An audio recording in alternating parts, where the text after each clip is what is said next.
হয় চাওক, নিশ্চয়কৈ ইতিমধ্যে যি ইন্ধনজাত সামগ্ৰী অৰ্থাৎ পেট্ৰল ডিজেলৰ মূল্য বৃদ্ধিৰ ফলত যি সৰ্বসাধাৰণ ৰাইজৰ ওপৰত যি মাধমাৰ পৰিছে সেয়া ইতিমধ্যে সেই প্ৰতিচ্ছবি ইতিমধ্যে প্ৰতিফলিত হৈছে আৰু সমান্তৰালভাৱে এতিয়া বাছ বা যিসমূহ যাত্ৰীবাহী বাছ আছে সেই বাছসমূহৰ ভাড়া বৃদ্ধিৰ ইতিমধ্যে সংকল্প গ্ৰহণ কৰিছে সদৌ অসম মটৰ পৰিবহণ সন্থা, সদৌ অসম বাছ মালিক সন্থা। কিন্তু এই ক্ষেত্ৰত এতিয়ালৈকে চৰকাৰে সহমত প্ৰকাশ কৰা নাই। যদিও বা নামনিত ভাড়া বৃদ্ধি কৰা হৈছে, কিন্তু উজনিত এতিয়ালৈকে সেই সিদ্ধান্ত গ্ৰহণ কৰা নাই। কিন্তু শীঘ্ৰেই যে এই সিদ্ধান্ত গ্ৰহণ কৰা হ'ব সেয়া কিন্তু নিশ্চিত, কাৰণ ইন্ধনজাত সামগ্ৰীৰ মূল্য বৃদ্ধিৰ ফলত ইতিমধ্যে যি বাছ মালিক সন্থা আছে বা সদৌ অসম মটৰ পৰিবহণ সন্থা আছে তেওঁলোক অসুবিধাত পৰিছে। অসুবিধাসমূহ এনেধৰণৰ যে তেওঁলোকে যিহেতু ঋণ লৈ তেওঁলোকে এই বাছসমূহ ক্ৰয় কৰে আৰু যাৰ ফলত তেওঁলোকে EMI মাৰিব পৰা নাই। ইতিমধ্যে বাছত কৰ্মচাৰীসকল থাকে, সেই কৰ্মচাৰীসকলৰ দৰমহা তেওঁলোকে আদায় দিব পৰা নাই। এনেধৰণৰ অসুবিধাবোৰৰ সন্মুখীন হৈছে। এই মুহূৰ্তত মই শিৱসাগৰ নগৰৰ মাজমজিয়াত থকা অসম ৰাজ্যিক পৰিবহণ নিগমৰ বাছ স্থানত উপস্থিত আছোঁ। এই মুহূৰ্তত মই দেখুৱাম, সতীৰ্থ মফিদে দেখুৱাব যে ইয়াৰ পৰাই উজনি তথা নামনিলৈ বাছসমূহ চলাচল কৰে। দৈনিক হাজাৰ হাজাৰ যাত্ৰী ইয়াৰ পৰা অহা যোৱা কৰে আৰু এই এতিয়া এই বাছ মালিক সন্থা বা সদৌ অসম মটৰ পৰিবহণ সন্থাই জনোৱা মতে শেহতীয়াকৈ যি ইন্ধনজাত সামগ্ৰী পেট্ৰল ডিজেলৰ মূল্য বৃদ্ধি হ'ল, তাৰ ফলত তেওঁলোকে এই বাছসমূহ চলোৱাৰ ক্ষেত্ৰত কিন্তু অসুবিধাৰ সন্মুখীন হৈছে। মোৰ সৈতে আছে বাছৰ কৰ্মচাৰী আছে, বাছৰ মালিক সন্থা আছে, তেওঁলোকৰ পৰা মই কিছু কথা জানিব বিচাৰিম যে প্ৰকৃততে কি অসুবিধা। অকণমান এইফালে আহিব, আপুনি বাছতে কাম কৰে। হয়, এতিয়া এই যে পেট্ৰল ডিজেলৰ মূল্য বৃদ্ধি হ'ল, তাৰ ফলত আপোনালোক কেনেধৰণৰ অসুবিধাৰ সন্মুখীন হৈছে? আমিতো যিটো আপোনালোকে এতিয়া কৰিব বিচাৰিছে ভালৰ কাৰণে সেইটোৱে আমি বিচাৰিছোঁ, হ'ব লাগে। এতিয়া সিদ্ধান্ত কি গ্ৰহণ কৰা হৈছে? আপোনালোকে বাছৰ ভাড়া বৃদ্ধি কৰিব নে? তেলৰ দাম বাঢ়িছে, এতিয়া ভাড়াটো গাড়ীত বাঢ়িব লাগে, তেনেকৈ কিবা এটা আমিও কৰ্মচাৰী হিচাপে আপোনালোক কি অসুবিধাৰ সন্মুখীন হৈছে? মোৰতো এতিয়া বেছিকৈ ক'বলৈও টাইম নাই, গাড়ী ওলাই গ'ল। ধন্যবাদ জনাইছোঁ। এই মুহূৰ্তত আন যিসকল বাছৰ কৰ্মচাৰী আছে তেওঁলোকৰ পৰা আমি জানিব বিচাৰিম। আপুনি বাছৰ কৰ্মচাৰী হয়, এগৰাকী চালক আছে, মই চালকজনৰ ওচৰলৈ আহিছোঁ। তেখেতৰ এই পেট্ৰল ডিজেলৰ যি মূল্য বৃদ্ধি হ'ল তাৰ ফলত আপোনালোকৰ কি অসুবিধাৰ সন্মুখীন হৈছে? অসুবিধাটো আমাৰ যথেষ্টখিনিয়ে হৈছে, কাৰণ আগতকৈ বহুত তেল ভৰাবলগীয়া হৈছে বেছি। দামটো বৃদ্ধি পাইছে আৰু লগতে আপোনালোকৰ যিসকল মালিক আছে মালিকসকলে আপোনালোকক দৰমহা দিয়াৰ ক্ষেত্ৰত বা যি EMI আপোনালোকে দিব লাগে সেই EMI দিয়াৰ ক্ষেত্ৰতো অসুবিধাৰ হয় হৈছে যথেষ্ট। যিহেতু 70-ৰ পৰা 73% আপোনালোকে ভাড়া বৃদ্ধিৰ কথা কৈছে, য'ত চৰকাৰে কিন্তু এতিয়ালৈকে সহমত প্ৰকাশ কৰা নাই, এতিয়া কি ক'ব এই মুহূৰ্তত? এইটো চৰকাৰে সহায় কৰিব লাগিছিলে, আমাক কথা শুনিব লাগিছিলে। ধন্যবাদ জনাইছোঁ। আন ইয়াত বাছৰ যিসকল কৰ্মচাৰী, বিশেষকৈ এখন বাছত 3-4জনলৈকে কৰ্মচাৰী থাকে, তেওঁলোকৰ পৰা আমি এই মুহূৰ্তত জানিব বিচাৰিম। এগৰাকী আছে, আপুনি বাছতে কাম কৰে? হয়। এই যে ইন্ধনজাত সামগ্ৰীৰ যি মূল্য বৃদ্ধি হ'ল, পেট্ৰল ডিজেলৰ মূল্য বৃদ্ধিৰ ফলত আপোনালোকৰ এই যাত্ৰীবাহী বাছসমূহ চলোৱাৰ ক্ষেত্ৰত কেনেধৰণৰ অসুবিধাৰ সন্মুখীন হৈছে? অসুবিধা হৈছে, ভাড়া আমাৰ কম হৈছে। ভাড়া কম হোৱাৰ কাৰণে আমাৰ মানে চলিবলৈ অসুবিধা হৈছে, ইনষ্টলমেণ্ট মাৰিবলৈ দিগদাৰ হৈছে।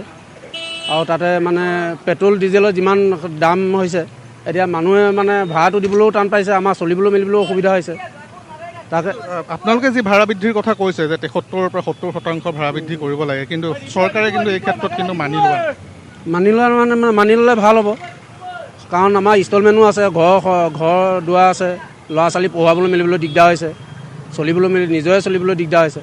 তাৰ ক্ষেত্ৰত ভাড়াটো বহুৱাই দিলে ভাল হয় আৰু তাকে আমি অনুগ্ৰহ কৰিছোঁ যাতে ভাড়াটো বৃদ্ধি কৰাই দিলে আমাৰো ভাল হয়। আৰু এটা প্ৰশ্ন সোধোঁ যে এই ক্ষেত্ৰত যাত্ৰীসকলৰ প্ৰতিক্ৰিয়া কেনেকুৱা, যে আপোনালোকে ভাড়া বৃদ্ধিৰ সিদ্ধান্ত লৈছে, যাত্ৰী যিসকল দৈনিক অহা যোৱা কৰে বাছত, তেওঁলোকে কি ক'ব এই ক্ষেত্ৰত, যে ভাড়া বৃদ্ধিটো তেওঁলোকে মান্তি হ'বনে বা মানি ল'ব? এইবিলাকে এতিয়ালৈকে মান্তি হোৱা নাই, চৰকাৰলৈ পেলাইছে। চৰকাৰে যদি বঢ়াই দিয়ে তেতিয়া মান্তি হ'ব আৰু তেতিয়া আমি তেওঁবিলাকেও দিবলৈ বাধ্য তেতিয়া।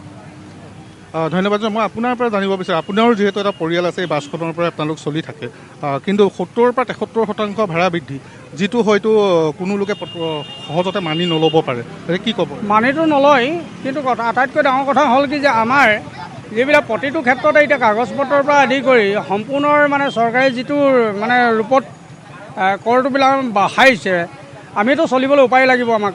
আমি যদি ভাড়াটোৱেই নলওঁ আৰু পেচেঞ্জাৰ যদি আমি নাপাওঁৱে, যেনেকৈ চলিছোঁ আমি সকলোৱে কোনো ফালৰ পৰা উপায় নাইকিয়া হৈছে। আমি এতিয়া তেলৰ দাম, কাগজ পত্ৰৰ একদিন যদি কেনেবাকৈ লেট হয় ফাইনটো লগাই দিয়ে, প্ৰতিখন কাগজত ফাইন লগাই দিয়ে।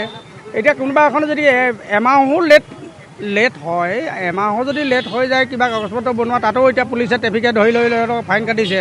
প্ৰতিখন গাড়ীৰ পৰা 500-1000 টকা লৈছে, কোনোবাই 2000 টকা ফাইন কাটিছে আৰু ৰিচিপ্ট কাটি দিছে। তেনেকৈ এতিয়া আমি চলিম কেনেকৈ? নিব নোৱাৰোঁ। আমাৰ গোটেইখিনিতো শিক্ষিত নিব নোৱাৰা ল'ৰা, গোটেইখিনি চলিবলৈতো উপায় এটা লাগিব। কেনেকৈ কৰি কি কৰি চলিব আপুনি? আমি বিমূৰত পৰিছোঁ। এতিয়া চৰকাৰেও এতিয়া ধৰক ভাড়াটো বঢ়াই নিদিয়ে, আমিও এতিয়া চলিব পৰা নাই। প্ৰতিটো ক্ষেত্ৰত ইঞ্চুৰেঞ্চেও এতিয়া এনেকুৱা এটা কৰিছে, যিটো ইঞ্চুৰেঞ্চে থাৰ্ড পাৰ্টি ইঞ্চুৰেঞ্চ ছিষ্টেমটো নাইকিয়া কৰি পেলালে। আজি যদি আপোনাৰ 10 বছৰ 12 বছৰ পুৰণা গাড়ীখনো আজি এতিয়া ফাৰ্ষ্ট পাৰ্টি কৰিবলগীয়া হৈছে।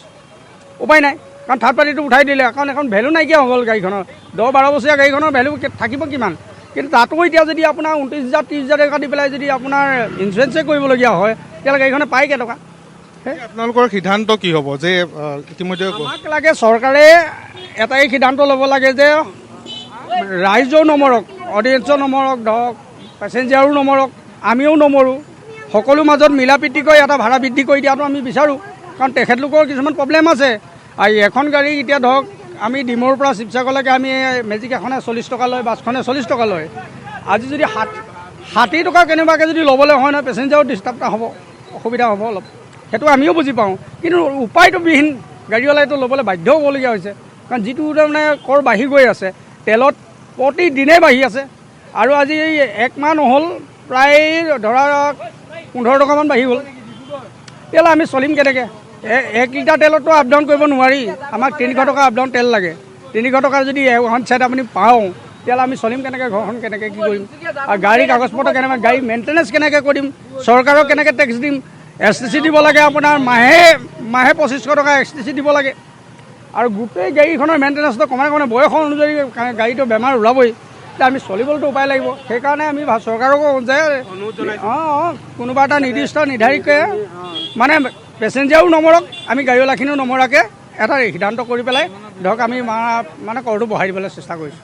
ধন্যবাদ জনাইছোঁ। নিশ্চয়কৈ ইন্ধনজাত সামগ্ৰীৰ যি মূল্য বৃদ্ধি, সেই মূল্য বৃদ্ধিৰ ফলত যি অত্যাৱশ্যকীয় সামগ্ৰীৰো মূল্য বৃদ্ধি হ'ল। আৰু অন্যহাতেদি এতিয়া যাত্ৰীবাহী বাছসমূহ, যিসমূহ যাত্ৰীবাহী বাছত দৈনিক যথেষ্ট সংখ্যক যাত্ৰী অহা যোৱা কৰে, এতিয়া তেওঁলোকে ভাড়া বৃদ্ধি কৰিবলৈ বাধ্য হৈছে। আৰু ইতিমধ্যে যি 70-ৰ পৰা 73% ভাড়া বৃদ্ধিৰ কথা কোৱা হৈছে, এই ক্ষেত্ৰত কিন্তু চৰকাৰে সহমত প্ৰকাশ কৰা নাই। গতিকে চৰকাৰলৈ আহ্বান জনাইছে যে তেওঁলোকৰ যিসমূহ বাছ বা যাত্ৰীবাহী বাছ, এই বাছসমূহ চলাচলৰ ক্ষেত্ৰত বা সেই বাছত থকা কৰ্মচাৰীসকলৰ পৰিয়াল চলোৱাৰ ক্ষেত্ৰত কি অসুবিধাৰ সন্মুখীন হৈছে। এগৰাকী চালক আছে, মই তেখেতৰ ওচৰলৈ আহিছোঁ।